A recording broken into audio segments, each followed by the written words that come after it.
Le dernier quart d'heure de Smart Bourse chaque soir, c'est le quart d'heure thématique. Le thème ce soir, c'est celui du bilan des 6 premiers mois de Donald Trump depuis son investiture le 20 janvier dernier. Et c'est Jean-Pierre Petit qui est avec nous pour dresser ce bilan, le président des Cahiers Verts de l'économie. Bonsoir Jean-Pierre. Bonsoir Grégoire. La question étant, Trump a-t-il regagné la confiance des marchés? Après le choc de Liberation Day, on a vu fin de semestre, les clôtures semestrielles, les indices actions américains au top, emmenés par la tech, des marchés obligataires, alors toujours volatiles, mais finalement les parties longues restent en territoire connu. Et puis il y a le sujet du dollar, mais après un mouvement de 10% de baisse, on peut peut-être imaginer ou espérer une forme de stabilisation. Est-ce que c'est ça le regain de confiance des marchés? Alors, je ne dirais pas que le regain de confiance des marchés s'appuie sur Trump uniquement. Parce que déjà, si je prends le dollar, il y a eu d'autres éléments. Je veux dire, les éléments liés au déficit public, la dégradation de Moody's, par exemple. Voilà, là. Et puis souvent, quand il y a un faisceau d'indicateurs, un faisceau d'événements qui poussent quand même les investisseurs à dévaloriser un certain nombre d'actifs, ils trouvent toujours des arguments. Ils découvrent que, par exemple, ils ont découvert depuis le début de l'année que le dollar était surévalué. Mais on aurait pu le dire il y a 2 ans, il y a 3 ans, et pourtant, voilà. Ouais. Donc, en fait, c'est un peu comme le marché action. C'est rare que la valorisation absolue, par exemple, sauf si on est dans des sommets de bulles, comme le 3 septembre 1929, comme le 10 mars 2000, où là, les gens commencent à réaliser qu'il y a un peu de folie là-dedans. C'est rare que ce soit un catalyseur de baisse. Ouais. Par contre, là, après le 19 février, on a découvert qu'il y avait des problèmes sur les droits de douane, la croissance qui serait pas si terrible que ça, ceci, cela, voilà.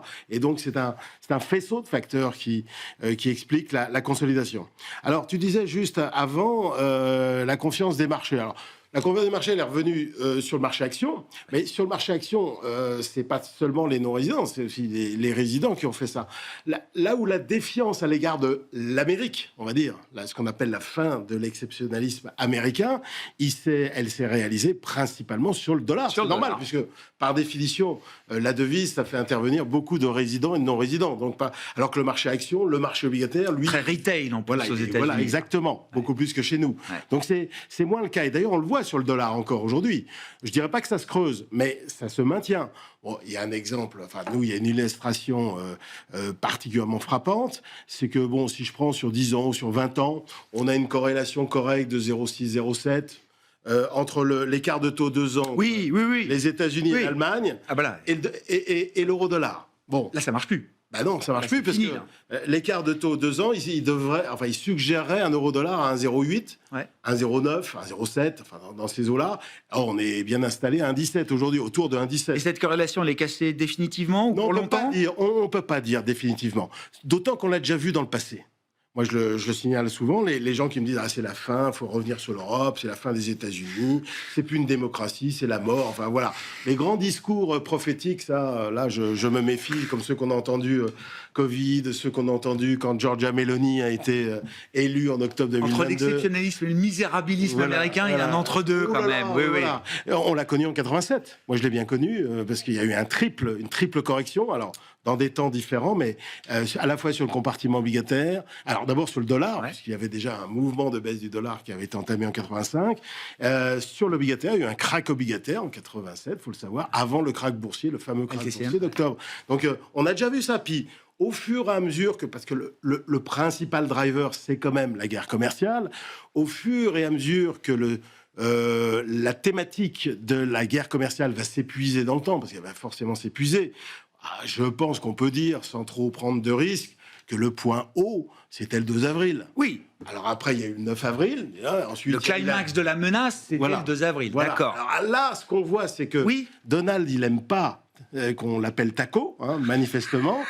Donc là, ça, il n'a pas aimé. Donc l'éditorialiste du Financial Times, il aurait mieux fait de garder son idée pour plus tard, à l'occasion d'un bouquin sur sa biographie, parce que là, il n'aime pas. Et il l'a montré en Iran, par exemple, sur quand on disait jamais les Américains oseront déclencher leurs fameux bombardiers pour déclencher leurs fameuses bombes, notamment sur les 3 installations. Non, il l'a fait.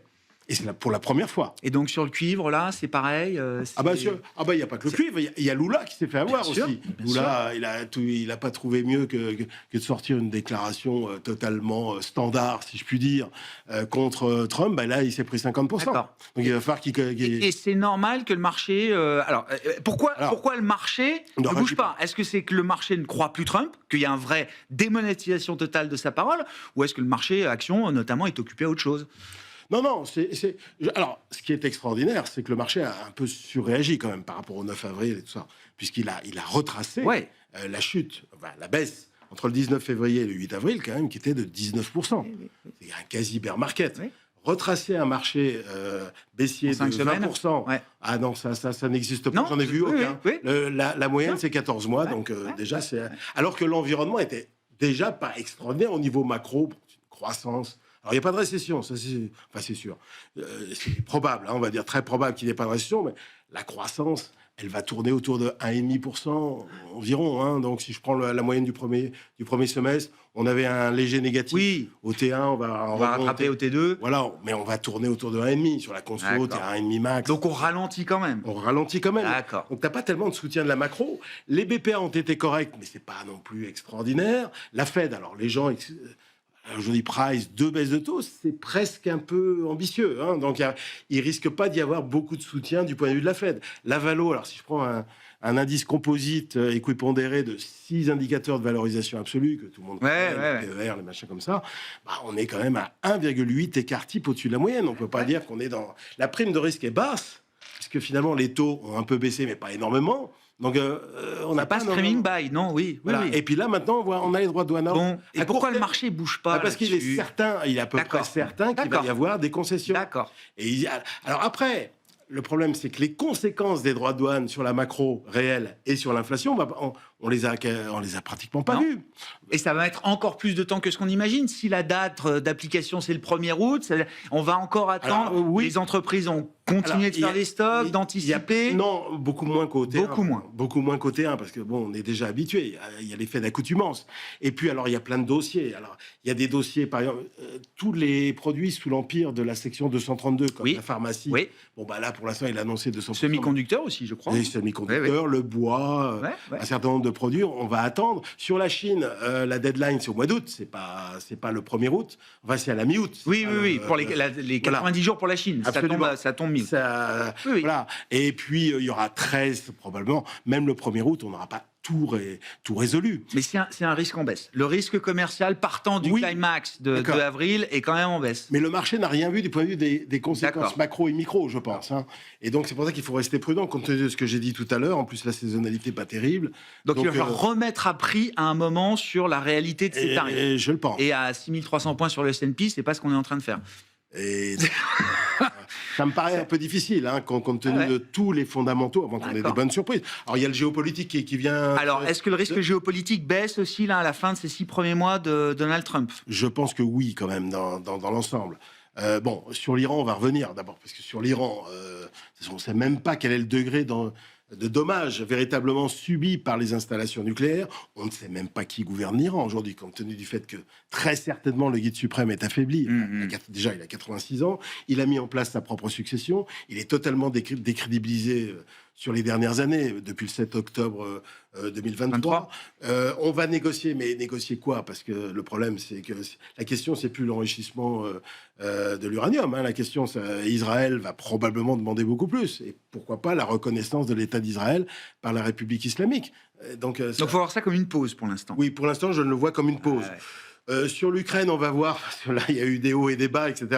Alors, Gaza, je pense que raisonnablement, ça peut s'améliorer. Voilà. Est-ce que ça suffit pour faire remonter un socle de confiance de nature à contrer tous les éléments négatifs? Franchement, ça m'étonnerait. On parlait aussi du budget. La loi de finances a été votée. Donc, directement, elle impulse à peu près 0,6, 0,7, 0,8% de croissance sur un an. Mais si on tient compte des droits de douane, on élimine presque tout, pas tout. Tout se neutralise, au final. Oui, c'est pour ça qu'au total, on va se retrouver... Alors, regardez, croissance de BPA, mais compte tenu de la valorisation, le manque de soutien monétaire, à mon avis, le manque de soutien monétaire... moi, ce qu'il faut jouer, c'est... Aujourd'hui, nous, on est revenu sur la tech il y a 2 mois parce que c'est des grands gagnants. C'est grands gagnants à la baisse du dollar, c'est des grands gagnants au projet de loi de finances, à la loi de finances. Donc c'est légitime de voir la tech américaine revenue à ces niveaux-là. Oui, alors ça a été un peu rapide aussi. Alors, le problème, c'est que les marchés vont très vite. Bah oui. En termes de valo, on revient pas au niveau de décembre, mais enfin, on n'est plus très très loin, donc il faut quand même un peu délivrer.